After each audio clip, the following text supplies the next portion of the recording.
Hi friends, good morning. ಹೇಗಿದ್ದೀರಾ ಎಲ್ಲರೂ? Friends, ಇವತ್ತು ಒಂದು ಮೂಲಂಗಿ ಮಟನ್ ಕರಿನ ಯಾವ ರೀತಿಯಾಗಿ ಮಾಡ್ತಾ ಇದ್ದೀನಿ, ಹೇಗೆಲ್ಲ ಮಾಡ್ತೀನಿ, ಏನೆಲ್ಲ ಇಂಗ್ರೀಡಿಯೆಂಟ್ಸ್ ಹಾಕಿ ಮಾಡ್ತೀನಿ ಮುನ್ನಾಗಿ ತೋರಿಸ್ಕೊಡ್ತೀನಿ. ಅದಕ್ಕಿಂತ ಮುಂಚೆ ನೀವು ನನ್ನ ಚಾನಲ್ಗೆ ಸಬ್ಸ್ಕ್ರೈಬ್ ಮಾಡಿಲ್ಲ ಅಂದ್ರೆ ಲೈಕ್ ಮಾಡಿ, ಶೇರ್ ಮಾಡಿ ಅಂಡ್ ಸಬ್ಸ್ಕ್ರೈಬ್ ಮಾಡೋದನ್ನ ಮರಿಬೇಡಿ.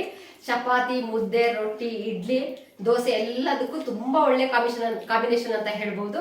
ಹಾಗಾದ್ರೆ ನೋಡೋಣ ಬನ್ನಿ. ಈ ಕಡೆ 1 kg ಕುರಿ ಮಟನ್ನ ನಾನು ಚೆನ್ನಾಗಿ ತೊಳೆದಿಟ್ಕೊಂಡಿದ್ದೀನಿ. ಈ ಕಡೆ 4 ರಿಂದ 5 ನಾನು ಮೂಲಂಗಿನ ಸಿಪ್ಪೆ ಸಮೇತವಾಗಿ ತೆಗೆದು ತೊಳೆದಿಟ್ಕೊಂಡಿದ್ದೀನಿ ನೋಡಿ. ಈ ಕಡೆ ಒಂದು ಬಾಣಲೆನ ಇಟ್ಕೊಂಡಿದ್ದೀನಿ. ಅದಕ್ಕೆ ಕಟ್ ಮಾಡಿರುವಂಥ 3 ಟೊಮೆಟೊ ಮತ್ತು 2 ಈರುಳ್ಳಿನ ಹಾಕಿ ನಾನು ಮಿಕ್ಸ್ ಮಾಡ್ಕೊಳ್ತೀನಿ. ಇದಕ್ಕೆ ಸ್ವಲ್ಪ ಎಣ್ಣೆ ಹಾಕ್ತಾ ಇದ್ದೀನಿ. ಸ್ವಲ್ಪ ನಾನು ಅಂದರೆ 1 ಕಟ್ನಷ್ಟು ನಾನು ಕೊತ್ತಂಬರಿ ಸೊಪ್ಪನ್ನ ಹಾಕಿ ಮಿಕ್ಸ್ ಮಾಡ್ಕೊಳ್ತಾ ಇದ್ದೀನಿ. ಚೆನ್ನಾಗಿ ಫ್ರೈ ಆಗಲಿ ಇದು. ಇದಕ್ಕೆ ಸ್ವಲ್ಪ ದಂಟು ಸಮೇತವಾಗಿ ನಾನು ಪುದೀನ ಸೊಪ್ಪನ್ನ ಹಾಕ್ಕೊಳ್ತಾ ಇದ್ದೀನಿ, ಮಿಕ್ಸ್ ಮಾಡ್ಕೊಳ್ತಾ ಇದ್ದೀನಿ. ಈ ಕಡೆ ನಾನು ಜವಾರಿ ಬೆಳ್ಳುಳ್ಳಿನ ತೊಳೆದ್ಬಿಟ್ಟು ಇಡೇದೇ ಹಾಕ್ಕೊಳ್ತಾ ಇದ್ದೀನಿ. ಯಾಕೆಂದರೆ ಸಣ್ಣ ಸಣ್ಣ ಇರೋದ್ರಿಂದ ಹಾಕ್ಬೋದು. ಜವಾರಿ ಬೆಳ್ಳುಳ್ಳಿ ತುಂಬ ಒಳ್ಳೆಯದಂತಲೇ ಹೇಳ್ಬೋದು, ಮತ್ತು ರುಚಿಯಾಗಿರುತ್ತೆ, ತುಂಬ ಟೇಸ್ಟಿ ಕೊಡುತ್ತೆ. ಈ ಕಡೆ ನೋಡಿ ಫ್ರೈ ಆಗ್ತಾ ಇದೆ. ನಾನು ಇದಕ್ಕೆ ಅರ್ಧ ಹೋಳನಷ್ಟು ತೆಂಗಿನಕಾಯಿನ ಜಜ್ಜಿ ಹಾಕ್ತಾ ಇದ್ದೀನಿ ನೋಡಿ. ಮಿಕ್ಸ್ ಮಾಡ್ಕೊಳ್ತೀನಿ. ಕ್ಲೀನಾಗಿ ಫ್ರೈ ಆಗಲಿ ಇದು.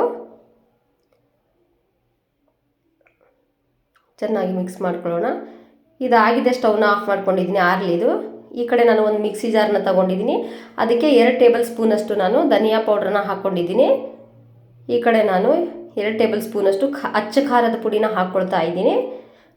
ಈ ಕಡೆ ಶುಂಠಿ, ಚಕ್ಕೆ, ಲವಂಗ ಮತ್ತು ಕಾಳುಮೆಣಸು, ಏಲಕ್ಕಿನ ಹಾಕ್ಕೊಳ್ತಾ ಇದ್ದೀನಿ ನೋಡಿ. ಸ್ವಲ್ಪ ಇಲ್ಲಿ ಅರಿಶಿನದ ಪುಡಿನ ಹಾಕ್ಕೊಳ್ತಾ ಇದ್ದೀನಿ. ಇದಕ್ಕೆ ಮಸಾಲೆನ ಹಾಕ್ಕೊಳ್ತಾ ಅಂದರೆ ಫ್ರೈ ಮಾಡಿರುವಂಥ ಟೊಮೆಟೊ, ಈರುಳ್ಳಿ ಅವೆಲ್ಲ ಹಾಕ್ಕೊಳ್ತಾ ಇದ್ದೀನಿ. ಇದಕ್ಕೆ ಸ್ವಲ್ಪ ನೀರು ಹಾಕಿ ನಾನು ಗ್ರೈಂಡ್ ಮಾಡ್ಕೊಳ್ತೀನಿ ನೋಡಿ. ಈ ಥರ ನೈಸಾಗಿ ಗ್ರೈಂಡ್ ಮಾಡ್ಕೊಂಡಿದ್ದೀನಿ. ಈ ಕಡೆ ಒಂದು ಕುಕ್ಕರ್ ತಗೊಂಡಿದ್ದೀನಿ. ಅದಕ್ಕೆ 2 ಟೇಬಲ್ ಸ್ಪೂನಷ್ಟು ನಾನು ಎಣ್ಣೆನ ಹಾಕ್ಕೊಳ್ತಾ ಇದ್ದೀನಿ. ಎಣ್ಣೆ ಬಿಸಿ ಆಗಲಿ ನೋಡಿ. ಬಿಸಿ ಆಗ್ತಾ ಇದ್ದಂಗೆ ಈ ಕಡೆ ನಾನು 1 ಈರುಳ್ಳಿನ ಕಟ್ ಮಾಡಿ ಹಾಕ್ಕೊಳ್ತಾ ಇದ್ದೀನಿ. ಅದಕ್ಕೆ 2 ಹಸಿಮೆಣಸಿನ್ಕಾಯಿ ಹಾಕ್ತಾ ಇದ್ದೀನಿ. ಕ್ಲೀನಾಗಿ ಮಿಕ್ಸ್ ಮಾಡ್ಕೊಳ್ತಾ ಇದ್ದೀನಿ. ಇದಕ್ಕೆ ನಾನು 1 ಟೊಮೆಟೊನ ಕಟ್ ಮಾಡಿ ಹಾಕ್ತಾ ಇದ್ದೀನಿ. ಚೆನ್ನಾಗಿ ಮಿಕ್ಸ್ ಆಗಲಿ ಇದು. ಅದಕ್ಕೆ ನಾನು ಸ್ವಲ್ಪ ಕೊತ್ತಂಬರಿ ಸೊಪ್ಪನ್ನ ಹಾಕ್ಕೊಳ್ತಾ ಇದ್ದೀನಿ. ಫ್ರೈ ಆಗಲಿ ಇದು ನೋಡಿ. ಈ ಥರ ಫ್ರೈ ಆಗಿದೆ. ಇದಕ್ಕೆ ತೊಳೆದಿಟ್ಟಿರುವಂಥ ಮಟನ್ನ ಹಾಕ್ಕೊಳ್ತಾ ಇದ್ದೀನಿ.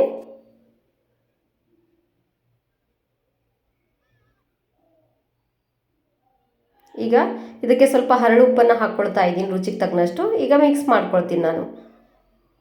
ಕ್ಲೀನಾಗಿ ಮಿಕ್ಸ್ ಆಗಲಿ ಇದು ನೋಡಿ. ಈ ಥರ ಮಿಕ್ಸ್ ಆಗಿದೆ. ಇದಕ್ಕೆ ಸ್ವಲ್ಪ ಖಾರದ ಪುಡಿನ ಹಾಕ್ಕೊಳ್ತಾ ಇದ್ದೀನಿ. 1 ಟೀ ಸ್ಪೂನಷ್ಟು ಮಿಕ್ಸ್ ಮಾಡ್ಕೊಳ್ತಾ ಇದ್ದೀನಿ. ಇದಕ್ಕೆ ನಾನು ರುಬ್ಬಿರುವಂಥ ಮಸಾಲೆನ ಹಾಕ್ಕೊಳ್ತಾ ಇದ್ದೀನಿ. ತುಂಬ ಸುಲಭವಾಗಿ ಮಾಡ್ಕೋಬೋದು ಫ್ರೆಂಡ್ಸ್. ಈಗ ಮಿಕ್ಸ್ ಮಾಡ್ಕೊಳ್ತಾ ಇದ್ದೀನಿ ನೋಡಿ.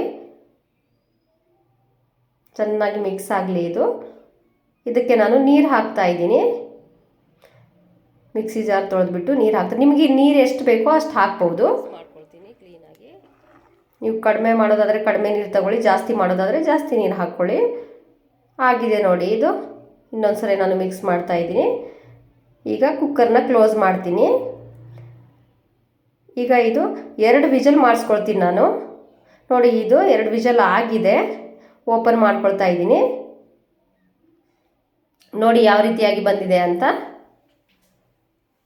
ಇದಕ್ಕೆ ನಾನು ಚೆನ್ನಾಗಿ ಮಿಕ್ಸ್ ಮಾಡ್ಕೊಳ್ತೀನಿ. ಈ ಕಡೆ ನೋಡಿ ಮೂಲಂಗಿನ ಚೆನ್ನಾಗಿ ಕಟ್ ಮಾಡಿ ಇಟ್ಕೊಂಡಿದ್ದೀನಿ.